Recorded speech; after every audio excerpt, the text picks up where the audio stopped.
un autre terme très important que vous avez vu, que vous avez noté dans le titre, flux de l'énergie. Tadaffuq at-taqa. Qu'est-ce que c'est ce terme-là?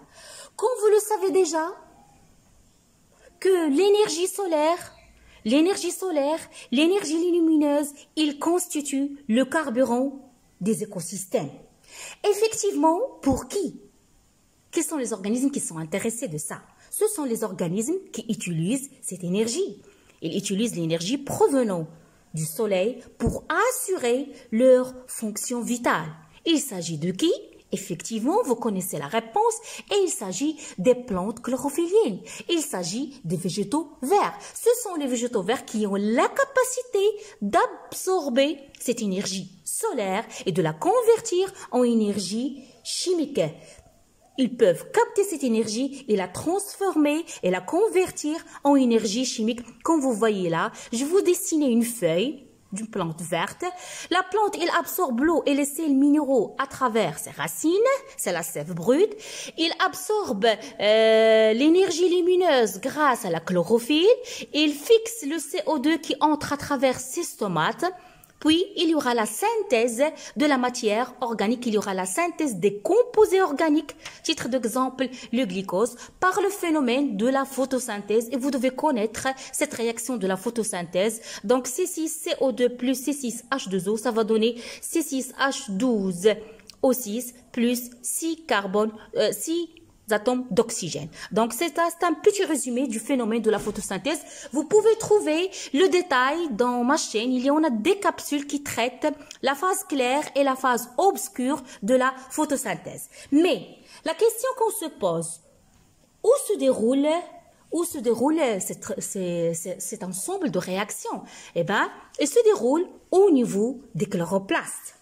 C'est le lieu, c'est l'usine de la synthèse de la matière organique. Donc, cette transformation de l'énergie lumineuse, regardez, en énergie chimique se fait au niveau des chloroplastes.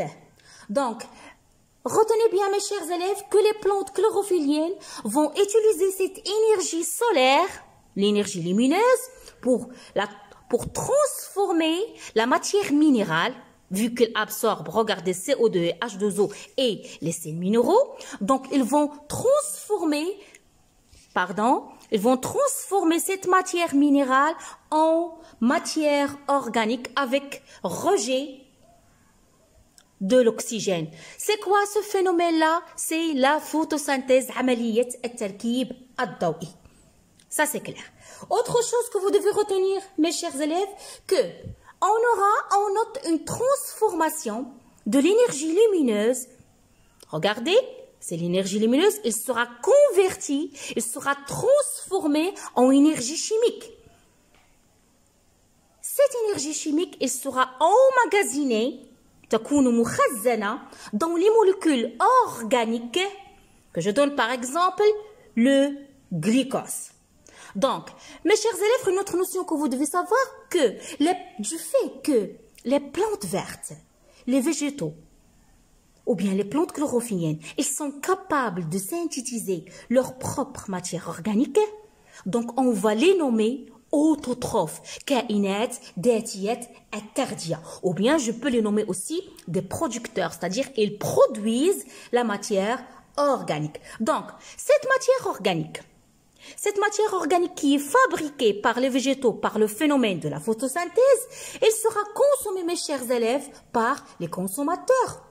Il sera consommé par les consommateurs parce que cette matière organique pour les consommateurs, c'est une source de matière pour la croissance et c'est une source d'énergie. Donc, regardez, les consommateurs, je vous donne par exemple l'herbe et le lapin. Donc, l'herbe sera mangée par le lapin. Donc, le lapin, il va procurer cette matière organique. Il sera consommé par le lapin.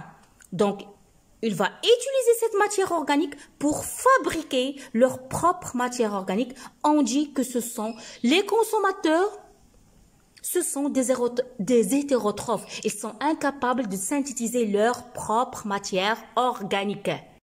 Donc, comme je viens de le dire, les consommateurs vont utiliser la matière, regardez, vont utiliser la matière organique synthétisée par les végétaux pour fabriquer leur propre matière organique, d'où on peut lui donner le nom de hétérotrophes, kainat غير ذاتية التغذية.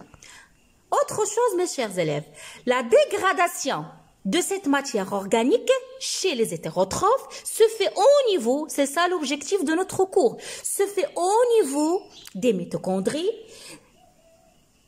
Cette dégradation va conduire à quoi? À la libération d'une énergie chimique sous forme d'ATP. Notez bien, ce mot-là, ATP, vous allez l'entendre à maintes reprises. Il y a une capsule dans ma chaîne qui va vous permettre d'expliquer l'ATP. Donc, va libérer de l'énergie chimique sous forme d'ATP avec la formation de quoi? Regardez, la formation des résidus minéraux CO2, H2O. Donc, ça c'est quoi? Ça c'est le phénomène de quoi? C'est le phénomène de la respiration.